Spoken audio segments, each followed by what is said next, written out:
Hey Rob, welcome back to the show. Hey Tom, glad to be here. Thanks for having me. Welcome, welcome to Berkeley. I understand you just moved recently.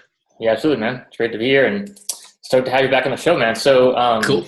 so episode 7, we talked about audiobook publishing, and I learned a hmm ton about audiobook publishing from you. hmm And since then, you've gone to build one of the most successful self-publishing services companies out there, right? And so I wanted to Yeah, talk about more about what you're working on and kind of some of the lessons that you've learned from working with your clients over the past couple of years. yeah, absolutely. So one of the things that we found is it's really helpful to think somewhat laterally about how you can grow your book or use your book to kind of build your business. Not everybody necessarily wants to go the bestseller route. There are lots of ways that you can profitably publish, even if you don't sell lots and lots of copies. Now, one of the things that we have discovered, and probably a lot of the listeners to the show and the folks that you work with know, is the Kindle store is really competitive. It's really difficult to stand out with, literally millions of books out there. There's a big emphasis on price as a way to sort of compete. And if you pour your heart and soul into a book and you spend several years working on it, sometimes it can be hard to feel okay about, okay, y'all, I'm going to price this at 99 cents or $2.99 or $9.99 even. And that's really the range that Kindle wants to encourage authors to produce their books or to sell and distribute their books. But what some of the folks that we've worked with have done is use it as a more premium product. For example, if you offer some sort of ancillary good or service and you want to demonstrate your expertise, demonstrate your credibility, demonstrate your mastery in your field, it can be a really powerful way to stand out. So, for example, one of the clients that we've worked with is a pair of naturopaths, Eric and Christina Lewis, and they have a book, sort of a niche topic on hemochromatosis and helping people deal with issues dealing with iron metabolism and iron overload. And so they publish the book and they sell it directly on their website at a price point that is commensurate with the value that it offers. And so they've been able to use that not just to make money on publishing the book, recoup their investment on publishing the book through the sale of their copies, but they've also been able to use it as a lead generator for clients, distance clients, in-person clients. They sell it at their practice. I believe they also do sometimes speaking engagements and other presentations. And so it's a real credibility enhancer. If you have a business or some sort of service, something that you are doing that's really high value, it is a relatively modest investment that people can make to get to know you better and determine whether you're a good fit for working with them. And so that's something that I see a number of the folks that we work with at least moving in the direction of, because it opens up a whole range of other opportunities for self-publishers, for somebody who has something powerful and persuasive and compelling to share, even if they don't necessarily want to go the bestseller route, if they know that their topic is going to have a deeper rather than a broader appeal to their ideal clients. Yeah, definitely. That makes a lot of sense. And, at TCK Publishing, we would never even consider a book on hemochromatosis, right? Because it's just so niche, right? Mm-hmm. And so, like you said, it's really hard to make a lot of money selling that on Amazon, selling through distributors and bookstores and so forth, because it is so niche. But that doesn't mean you can't make a lot of money from a book like that, right? Yeah, absolutely. So, and I think that's a really important point for people to understand is even if you have a book that you've published that's not really selling well on Amazon, you can still do really, really well with it if you get creative. And also, most importantly, if it's a really high quality book in the first place, right? Right. Yeah. And one of the things that we're able to do, obviously, as a service provider, we can kind of customize what works for the individual, and they can determine, in collaboration with us, but ultimately at their own discretion, what's going to make sense. So, for example, you some of your followers, your readers, your listeners out there may see really niche books on oftentimes investment, marketing, finance-related fields that really are just PDFs, and they might sell for $100, $200, several $100 because they have really valuable, very specific information. And And that makes sense. If you do really have the expertise in that field, if you have distilled wisdom down from, let's say decades of experience in day trading, for example, then selling it for a premium price point to a very targeted clientele might make more sense. There's an author that I've been in touch with who actually focuses on going really far in that direction, and I'll have to send you the information later. I don't have the name or the title offhand, but basically the emphasis is selling books for a very premium price point. In some case, I think one of his books sells for $500 or $1,000, and another for $2,500. And you're not going to sell 1 million copies probably at $2,500, but if you sell a dozen or 50 or 100 copies to leads that you cultivate, that you build really carefully, that's a way to publish very, very profitably without having to sort of cast a very wide net. And again, so the trade-off is going to be you have to market it, you have to find those people, you have to cultivate that clientele.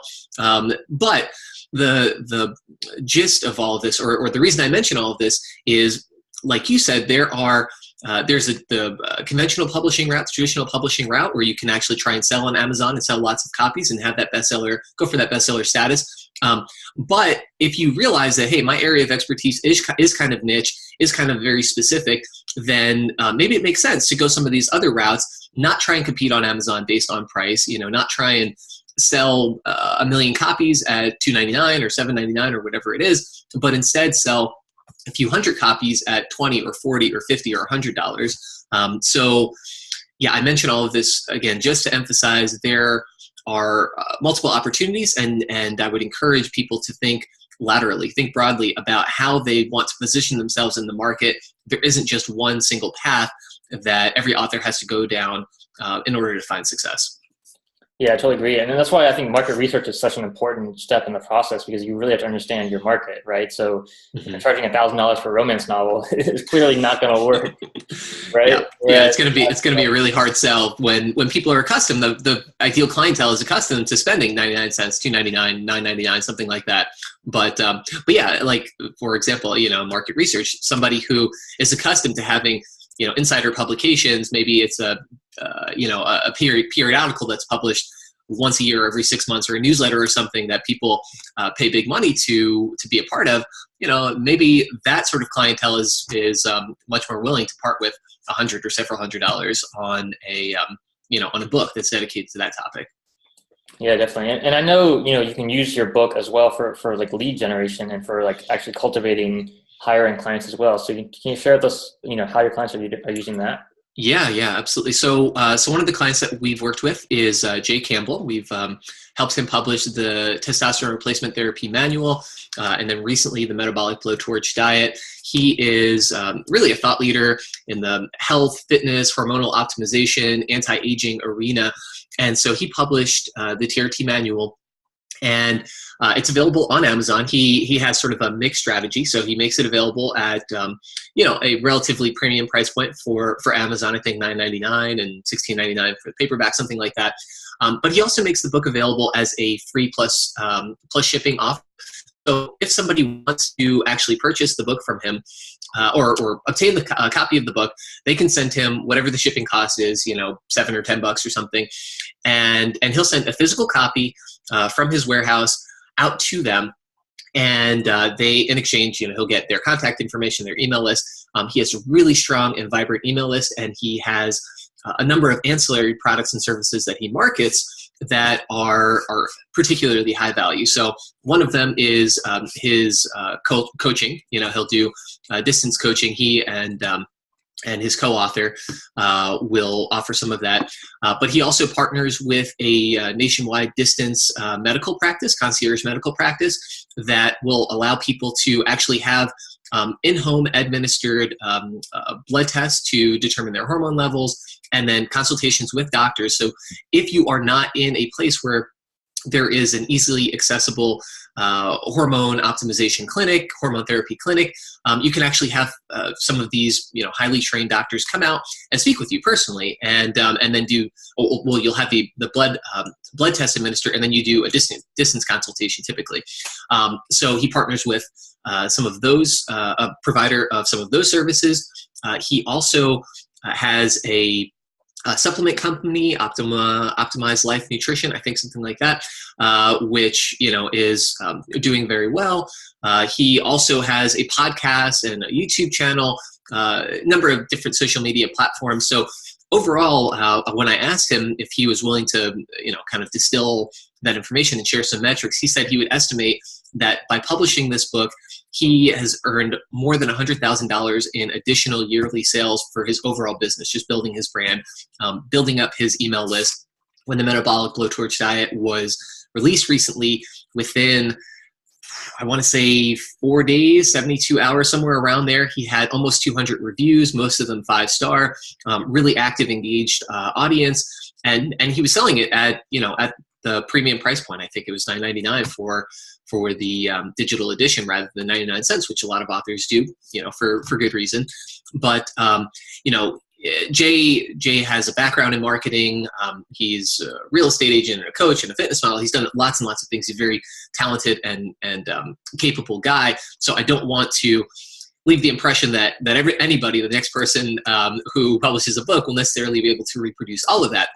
But it's a good example of what's possible if you have a really good infrastructure in place and you are using your book for building your voice within your industry, for generating leads, and for sort of cross-marketing some of those ancillary goods and services that make sense for the people who are your target audience and the readers of your book. Yeah, absolutely, man. And it makes so much sense for a business like that, hormone therapy, medical lab testing, that kind of business. Like, I just moved to a new area. So, to find like a new dentist, a new massage therapist, and a new doctor and all those things is like, it's very time consuming just to go online and find the right people. And even then you don't know, like, if I'm going to like them, do they actually have good information? Are they actually reliable and so forth? Right. Because if you find someone online who's, got this book or got a YouTube video, got some kind of information online, we can learn from them, like this person, it makes it so much easier for that customer to say, yes, I want to go see them. I want to sign up for that business. I want to buy what they have, because you trust them, because you've learned so much from them. Right? I think that's one of the great benefits of writing a book is if you are, an expert in your field, if you do have this great knowledge, unless you're sharing it with people, they're not going to know about it, right? So if you're just hoping people are going to find you online and Google or whatever and come to your office, it's much less likely than actually if you have something to give them that's going to get them in the front door. Yeah, absolutely. Having something physical is really powerful. So there's another story that I'll share. One of another client of ours. This is before she worked with us, but she had a book called How to Make $1 Million First Impression. And so she started going to some of these sales conventions, I believe in the medical sales industry. And, they do in particular lots of training.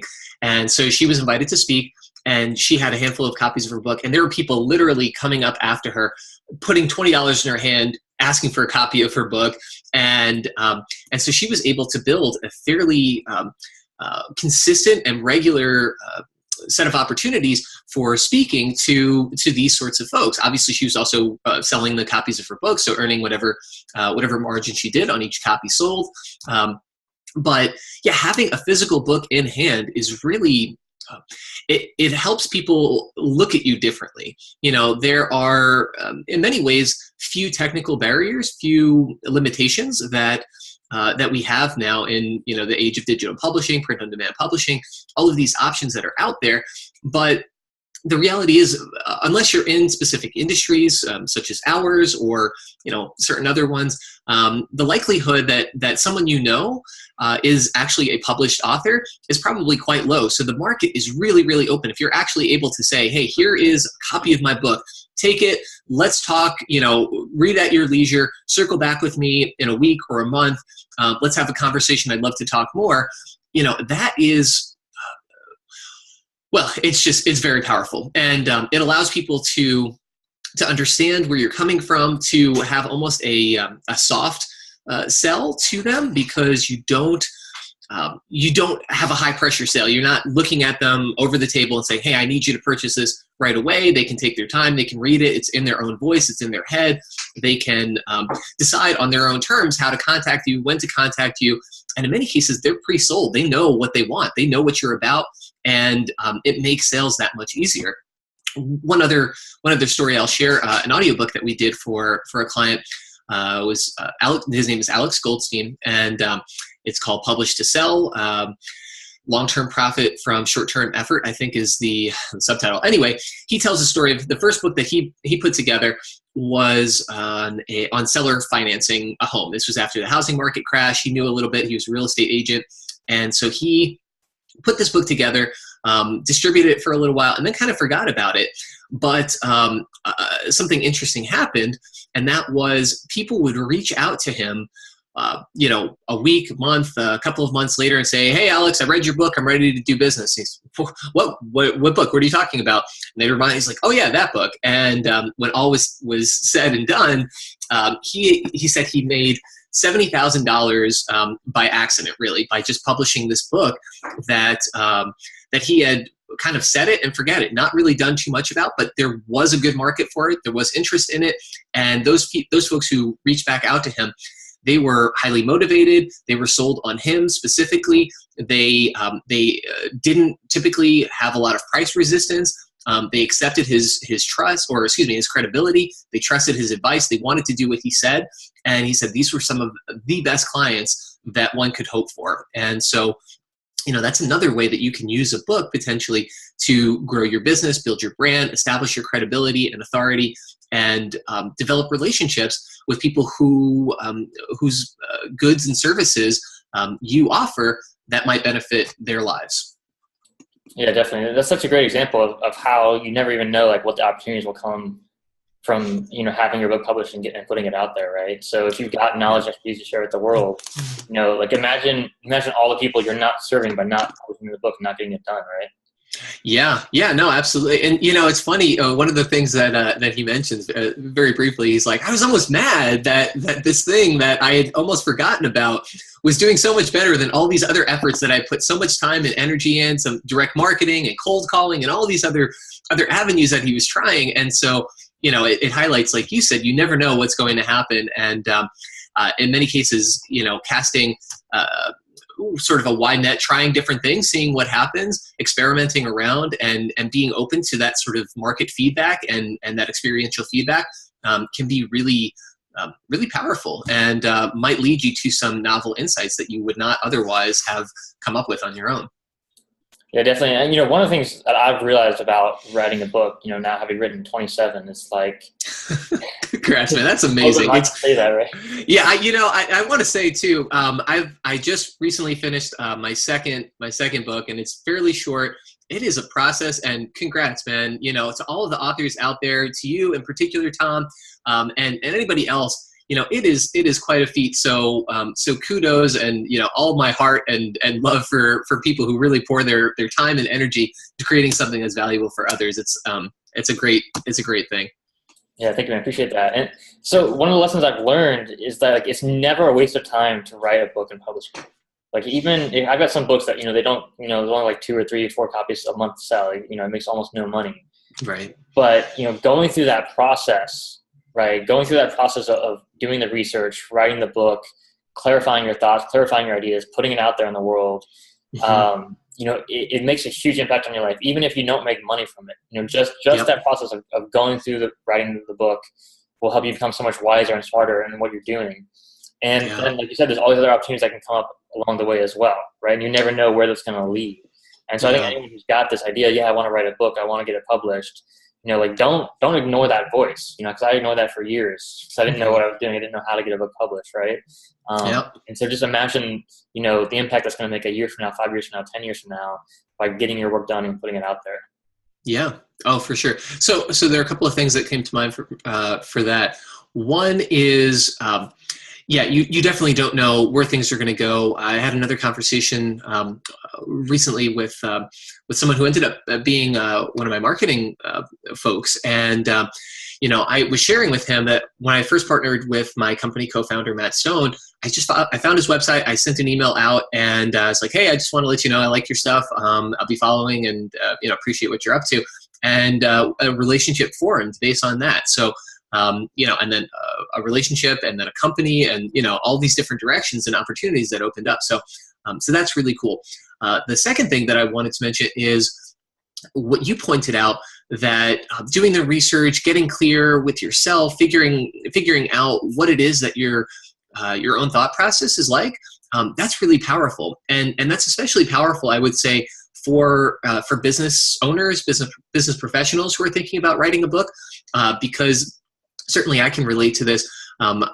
Sometimes as a business owner, you get really focused on kind of putting out fires and like day to day, okay, what do I have to do next? And you kind of look at one small project and the other, and then the next, but you don't have as much of an opportunity to, kind of reflect on what your core value is, what your core mission is, what it is that you are about, that your company is about, who your ideal clients are, what your ideal outcomes for your clients are, all of those things.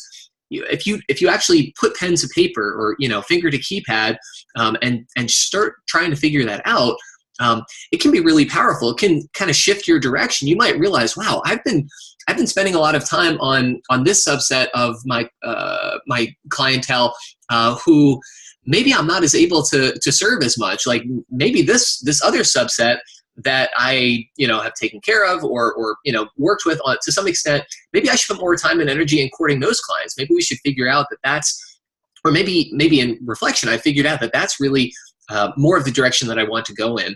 And so, doing that research, figuring out what it is that you want to communicate, I think all of that is really powerful. Again, even if you don't end up selling that book, you might be able to say going forward, yeah, that was the turning point. That was when I realized that this is what our company was really about. This was the next phase of our company and where we really should be putting our energy. And, there's a lot of power in that realization and that insight. Yeah, definitely. Just the writing process helps you become so much more clear and get a much broader perspective of what's really important about your work and your expertise and your knowledge, right? And the other great thing about that is that it actually allows you to communicate that with your readers, with people all over the world, and also if you have clients or customers, help you do that as well, right? And I know you've got some clients who are actually using chapters in their book as part of their coaching program and educational process for their customers. So can you kind of walk us through that? Yeah, sure. So one example I'll give is actually the first book that we published, the Self-Publishing Report. I think it's going to be rebranded as the Self-Publishing Series, forthcoming.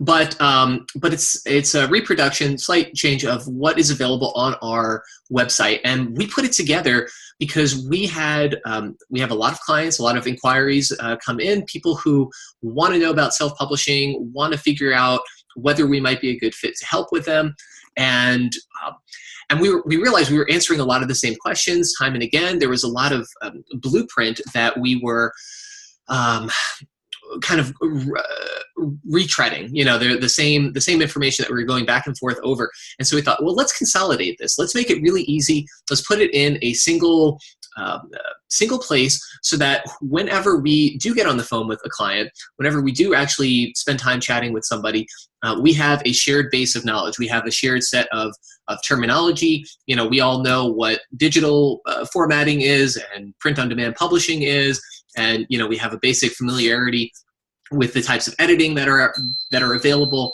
Those kinds of questions. And so what we do, for example, is when a client contacts us, we encourage them to get the free report first and then reach out to us.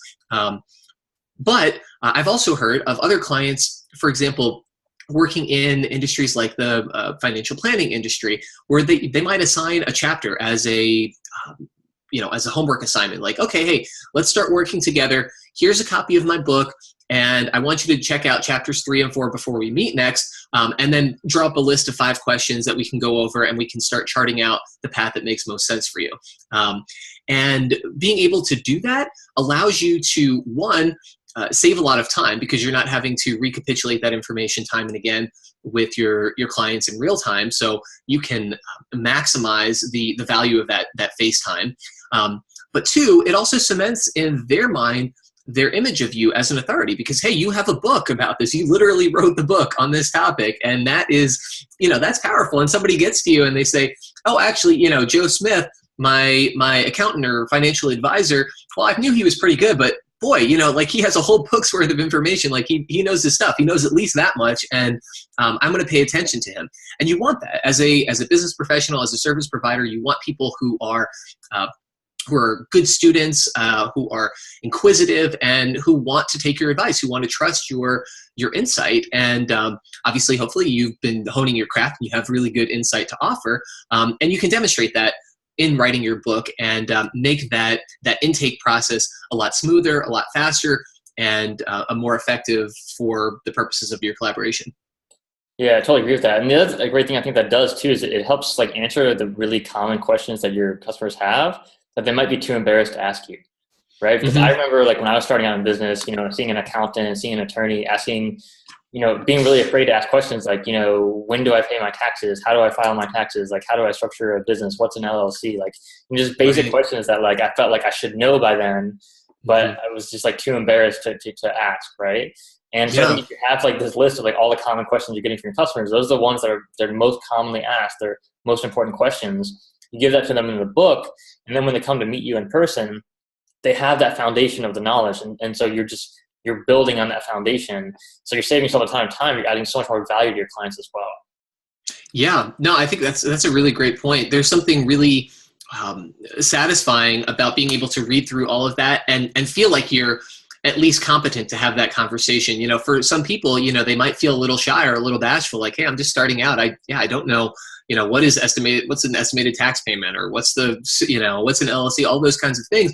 And you might be too intimidated to ask during your face-to-face meeting, and you might just kind of smile and nod and pretend that you know what the person is talking about, and you don't. And having a book there is really good. The other reason, on the flip side of that, is when you have that sort of common questions where you have an overview of those that basic information. If you have a client or a prospect who is already familiar with that, oftentimes it helps them feel really good. It's like, whoa, I know the first 3 chapters worth of information. I really know my stuff. And they feel confident, they feel emboldened, and people like others. People like people who make them feel good, if you can do that through your writing, provide a good, accessible summary that reaffirms that your client or your prospect is actually already a knowledgeable and informed and astute person or business person or whatever. That's great. They have those warm feelings of accomplishment and pride that are now associated with you and your book. And that makes it a lot easier for you to close the sale and to form that really positive relationship with them. Yeah, definitely. Well, it's been great, Rob. Thanks so much for sharing, how your clients are using their books to grow their businesses and earn more income, even outside of Amazon. So, can you share with us before you go, like, tell us a little bit more about your publishing service company and, who's the kind of ideal client that you guys are looking for to help take their books and get them out there in the world? Yeah, absolutely. So Archangel Inc. is my company, archangelinc.com. We are in the midst of a new website, so hopefully by the time this reaches folks, it will be out there and all good. But we're really geared toward kind of professionals, toward coaches, entrepreneurs, to writers as well. But the emphasis recently has been on folks who have that sort of panoply of options, that broader set of goods and services around their brand, and really want to use publishing as a way to build on that, to enhance their reach, to market for them, to demonstrate their expertise and their credibility. And so we offer from start to finish all sorts of publishing services. It is we are a service provider, and so we cede all the rights back to the authors. There's no royalty share involved. So if somebody is interested in publishing and they say, hey, I want to set the price, I want to do all of, collect all of the back end on my own, then we might be a good fit for them.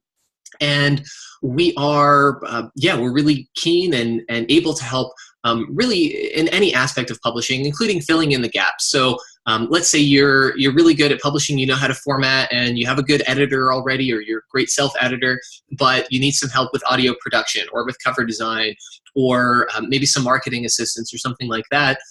let us know. We'll be happy to chat with you, see if there's some way that we can help. And, we offer a free 30-minute Skype consultation or Zoom consultation with anybody. No hard sale, no pressure. Obviously, a lot of the folks that reach out to us do end up working with us. And we're happy to do that. But sometimes people reach out and say, hey, I just have some questions. I want to know a little bit more about self-publishing.